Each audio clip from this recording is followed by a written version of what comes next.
कि मुझे कुछ दिन पहले ईडी ऑफिस में बुलाया गया। अच्छा भैया शांत हो जाए। कुछ दिन पहले मुझे ईडी ऑफिस में बुलाया गया। छोटा सा कमरा था, 12 फुट बाय 12 फुट मान लो। बीच में मेज थी, कंप्यूटर था, 3 ईडी के ऑफिसर बैठे थे, एक बाहर खड़ा था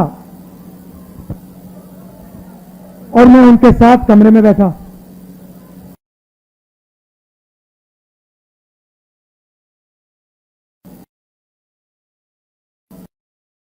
शाम हुई,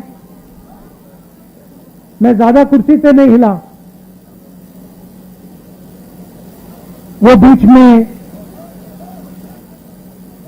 उड़ जाते थे, चले जाते थे। उनके जो सीनियर ऑफिसर थे उनको इंस्ट्रक्शन की भी जरूरत थी, तो वो निकलते रहते थे, आते थे। तो रात को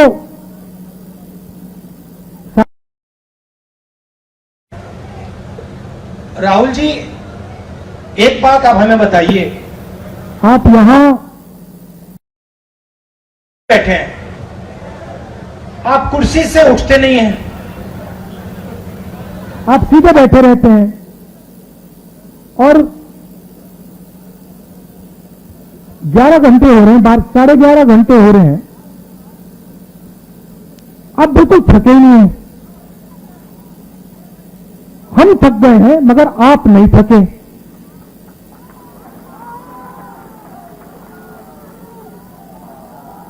ये उन्होंने पूछा, आपका सीक्रेट क्या है? मैंने सोचा और मैंने कहा कि इनको सच्ची बात नहीं कहता हूं, दूसरी बात कह देता हूं, दूसरा कारण कह देता हूं, मगर मेन बात नहीं कहता हूं।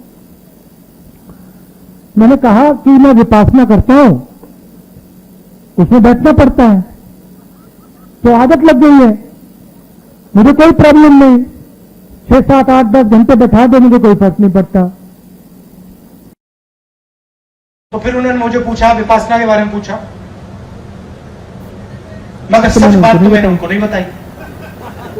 आप जानते हो सच बात क्या है? सच बात यह है कि उस कमरे में राहुल गांधी अकेला नहीं बैठा था। उस कमरे में राहुल गांधी के साथ, उस कमरे में राहुल गांधी के साथ कांग्रेस का हर नेता, हर कार्यकर्ता कमरे में बैठा था। आप एक आदमी को थका सकते हो, मगर आप कांग्रेस पार्टी के करोड़ों कार्यकर्ताओं को, नेताओं को नहीं थका सकते हो।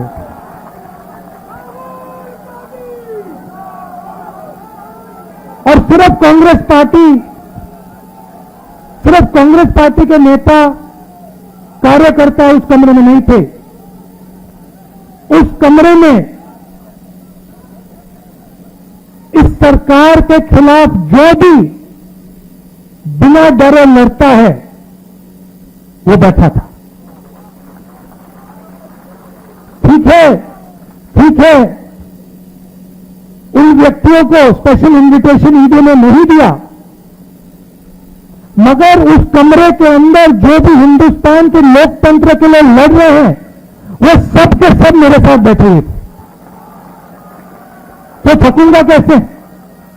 अच्छा, फिर 3, 4, 5 दिन हुए, आखिरी दिन कहते, राहुल जी आपने इतनी पेशेंटली सवाल के जवाब दिए, हर सवाल को आपने सुना, आपने जवाब दिया, फिर आपने चेक किया, तो इतनी पेशेंस आप में से आपको कहां से मिल गई? मैंने कहा भैया ये तो मैं आपको नहीं बता सकता। वो पहले आपने थकान की बात पूछी, मैंने विपासना बोल दिया, मैं पेशेंस का नहीं कह सकता आपको। आप जानते हो पेशेंस कहां से आई? कह देना था, कांग्रेस पार्टी में 2004 से काम कर रहा हूं। पेशेंस नहीं आएगी तो क्या आएगी?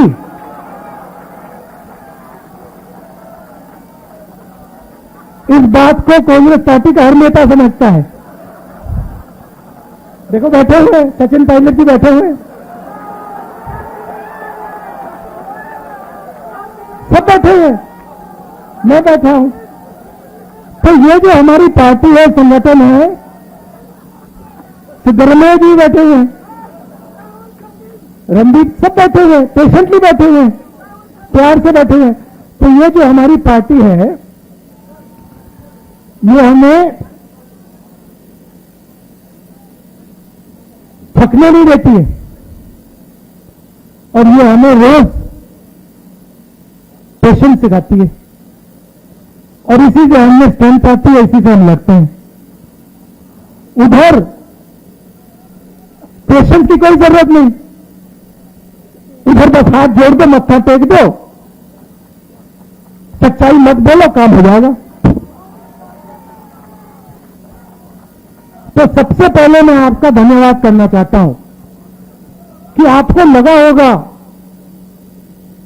कि राहुल गांधी 5 दिन 3-4 ईडी ऑफिसरों के साथ अकेला बैठा है। आप गलतफहमी में हो, आप सब मेरे साथ ईडी ऑफिस में बैठे हुए थे और आपने अपनी शक्ति मुझे दी, इसीलिए ईडी सीडी कुछ नहीं, कुछ फर्क नहीं पड़ता। और मैं आपको बताऊं, वेणुगोपाल जी ने कहा, मैं आपको बता रहा हूं, जो ऑफिसर्स थे जिन्होंने मुझे इंटरोगेट किया, उनको भी यह बात समझ आ गई कि कांग्रेस पार्टी के नेता को डराया नहीं जा सकता है, कांग्रेस पार्टी के नेता को दबाया नहीं जा सकता है, धमकाया नहीं जा सकता है, क्योंकि कांग्रेस पार्टी सच्चाई के लिए लड़ती है। सच्चाई में पेशेंस की कोई कमी नहीं होती, सच्चाई कभी थकती नहीं है। झूठ जरूर थक जाएगा, मगर सच्चाई कभी नहीं थकती, सच्चाई में पेशेंस की कोई कमी नहीं हो सकती। तो मैं आपको दिल से धन्यवाद करना चाहता हूं। मगर मेरा जो मामला है, ये छोटा सा मामला है, मैं आपको बताऊं तो ये जरूरी भी नहीं है। आज सबसे जरूरी बात हिंदुस्तान में रोजगार की है। नरेंद्र मोदी की सरकार ने जो इस देश की रीढ़ की हड्डी है, स्मॉल एंड मीडियम इंडस्ट्री, जो इस देश को रोजगार देती है, उस रीढ़ की हड्डी को इन्होंने तोड़ दिया है। और आज मैं महीनों से कह रहा हूं, और जो हमारे युवा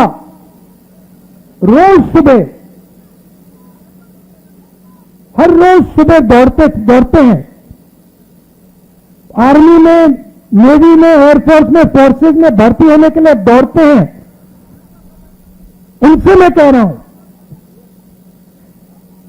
कि हिंदुस्तान के प्रधानमंत्री ने इस देश की रीढ़ की हड्डी को तोड़ दिया है और ये देश अपने युवाओं को अब रोजगार नहीं दे पाएगा।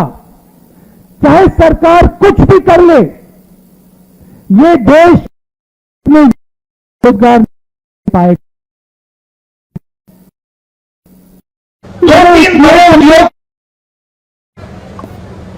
नरेंद्र मोदी जी ने देश पकड़ा दिया है।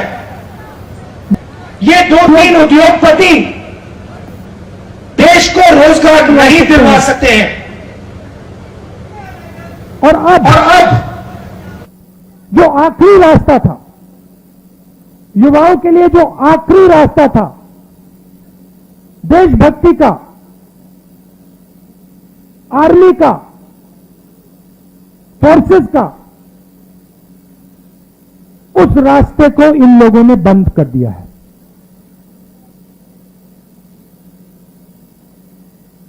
वन रैंक वन पेंशन की बात करते थे,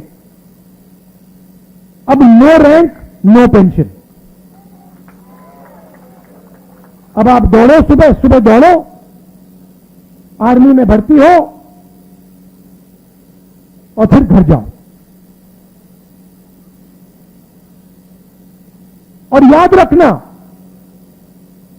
जब आप घर जाओगे, मैं गारंटी करके कह रहा हूं,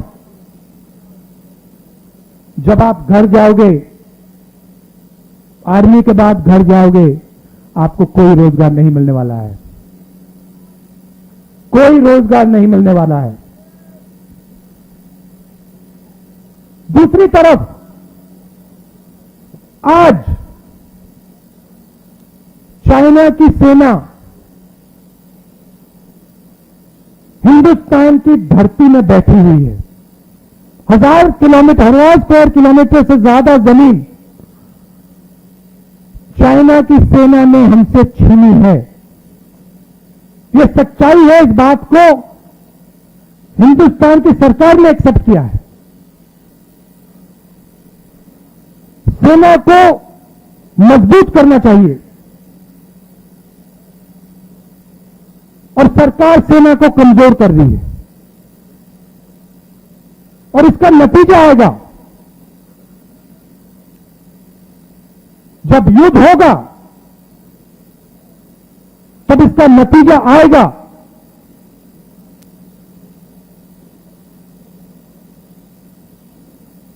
और मैं याद रखिए जो बात बोल रहा हूं, जब युद्ध आएगा, हमारी जो आर्मी है उसको कमजोर कर रहे हैं ये लोग, देश का नुकसान होगा। और ये लोग अपने आप को नेशनलिस्ट कहते हैं। तो ईडी का मामला छोटा सा मामला, उसको छोड़िए। सबसे जरूरी मामला, सबसे जरूरी बात, ये जो हमारे युवा हैं, जो हर रोज, ये देशभक्ति का एक चिन्ह है, हर प्रदेश में ये सुबह 4 बजे दौड़ते हैं, इनके भविष्य की रक्षा करना हमारा काम है, हमारा फर्ज, ये हमें करना है। और हमने कहा है, देखिए, किसानों के बारे में मैंने कहा था, मोदी जी को ये बिल वापस लेने पड़ेंगे, कहा था ना मैंने, लिया ना वापस। अब कांग्रेस पार्टी कह रही है नरेंद्र मोदी जी को ये जो नया अग्निपथ का स्कीम है इसको वापस लेना पड़ेगा। और हिंदुस्तान का हर युवा हमारे साथ इस काम में खड़ा मिलेगा, क्योंकि हिंदुस्तान का युवा जानता है कि सच्ची देशभक्ति सेना को मजबूत करने की होती है, सेना को कमजोर करने की नहीं होती है।